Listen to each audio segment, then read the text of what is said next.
काले जादू से बीवी की हत्या की सुपारी।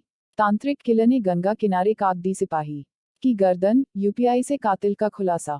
अब क्राइम मर्डर इन्वेस्टिगेशन। तांत्रिक गणेशानंद के पास एक बड़ा तेजधार चाकू भी था। इस चाकू से पहले तांत्रिक ने मुर्गे की गर्द काट दी और पलक झपकते ही चाकू से गोपीचंद का गला रेत दिया।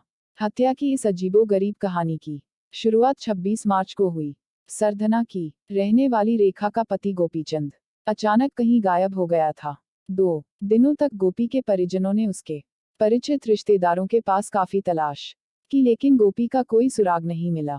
थक हार कर गोपीचंद की पत्नी रेखा ने मेरठ के सरधना पुलिस स्टेशन में गोपी की गुमशुदगी की रिपोर्ट दर्ज करा दी।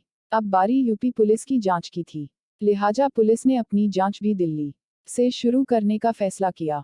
गोपीचंद यूं तो दिल्ली पुलिस में कांस्टेबल था और सीएम अरविंद केजरीवाल की सुरक्षा में तैनात था। यूपी पुलिस ने दिल्ली से पता किया तो जानकारी मिली कि गोपीचंद ने ऑफिस से 14 दिनों की छुट्टी ले रखी थी। रिकॉर्ड के मुताबिक गोपी ने अफसरों से 26 मार्च से 10 अप्रैल तक की छुट्टी ली थी और मेरठ जाने की बात की थी। पुलिस की टीमें हैरान परेशान थी कि आखिर एक पुलिस वाला कहां कैसे गायब हो गया। पुलिस को ना तो गोपी के मोबाइल की लोकेशन मिल रही थी और ना ही उसकी बाइक का कोई अता पता चल रहा था।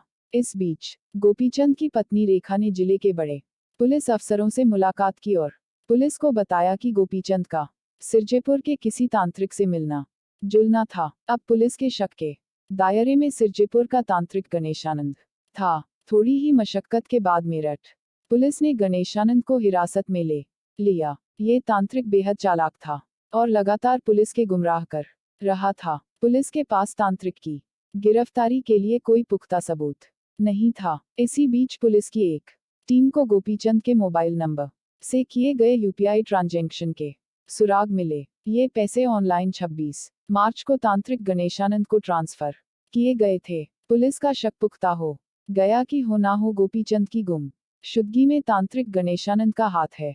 इधर पुलिस की एक टीम को सिरजेपुर से कुछ दूरी पर गोपीचंद की बाइक नदी किनारे लावारिस हालत में मिल गई। लिहाजा अब पुलिस ने बिना वक्त गंवाए तांत्रिक गणेशानंद को गिरफ्तार कर लिया। पुलिस ने सख्ती से गणेशानंद से पूछताछ की तो बेहद चौंकाने वाला खुलासा हुआ। इसलिए किया उसका सिर धड़ से अलग।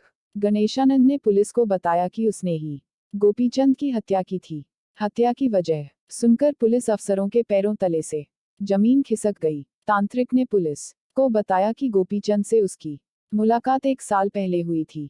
गोपी अपनी बीवी रेखा की हत्या कराना चाहता था। गोपी चाहता था कि तांत्रिक गणेशानंद तंत्र मंत्र की मदद से रेखा की हत्या कर दे। गणेशानंद रेखा की हत्या के लिए मान भी गया और उसने गोपी से कई किश्तों में रेखा की हत्या के लिए 4.5 लाख रुपए भी ले लिए। इधर गोपीचंद के रेखा से लगातार झगड़े बढ़ते जा रहे थे।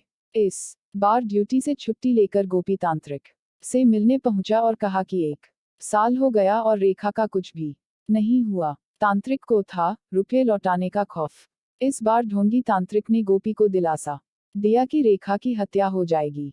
तांत्रिक गणेशानंद ने गोपी को 26 मार्च को एक जिंदा मुर्गा और 1.5 लाख रुपए लेकर सिरजेपुर आश्रम बुलाया। तंत्र क्रिया का झांसा देकर गणेशानंद गोपी को गंगा किनारे ले गया और उसे नदी किनारे आंख बंद करके लेटने को कहा।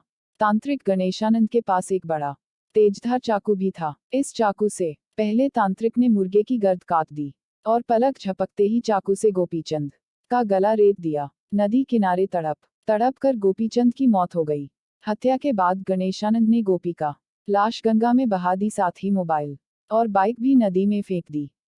असल ढोंगी तांत्रिक गणेशानंद पहले की 4.5 लाख रुपए गोपीचंद से डकार चुका था। अब गोपी के पास 1.5 लाख रुपए और था। गणेशानंद जानता था कि वो तंत्र के जरिए रेखा की हत्या नहीं कर सकता, लिहाजा उसने गोपीचंद की हत्या कर दी। पुलिस ने तांत्रिक गणेशानंद को गिरफ्तार कर लिया है।